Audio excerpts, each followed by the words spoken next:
എടാ വേഗം നടക്കട, തട്ടുമ്പള്ളടം തുടങ്ങാനായി. എന്തിനാ മമ്മി തെയ്യത്തിനെ തട്ടും വെള്ളാട്ടം വിളിക്കുന്നേ?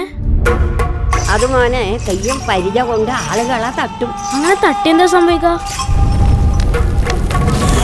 തെയ്യത്തിന്റെ കയ്യിലെ പരിച കൊണ്ട് ആദ്യം തട്ട് കിട്ടുന്ന ആള് അടുത്ത കളിയാടത്തിന് മുമ്പ് മരിക്കും. ശരിക്കും അങ്ങനെ മരിച്ചുപോയവരുണ്ട്. കരപ്പാത്ത കിട്ടൻ വൈരജാതന്റെ തട്ട് കിട്ടി 1 കൊല്ലം തികച്ചിനാ. മുട്ടോളം പുഴയിലല്ലേ മുങ്ങി മരിച്ച്.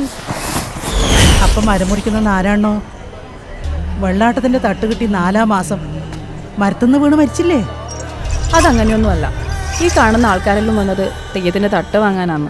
അതൊരു പ്രസാദം കിട്ടുന്ന പോലെയാണ്.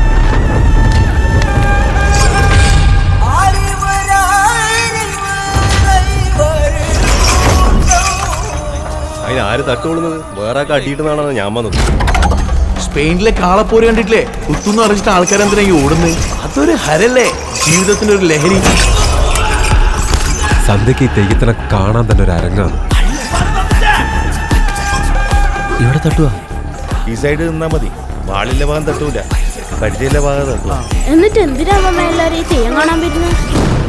അതിന് ഓരോരുത്തർക്ക് ഓരോ കാരണങ്ങളുണ്ടാവും. പക്ഷെ ഒരു കാര്യം ഉറപ്പാണ്, ഇവിടെ ഒരു പ്രാവശ്യം വന്ന് തെയ്യത്തിന്റെ പുറകെ ഓടിക്കഴിഞ്ഞാൽ അടുത്ത കളിയാടം തുടങ്ങുമോ ഈ ലോകത്തിന്റെ ഏത് കോണിലാണെങ്കിലും മനസ്സ് കൊണ്ടെങ്കിൽ ഈ മണ്ണിലെത്താൻ തോന്നും.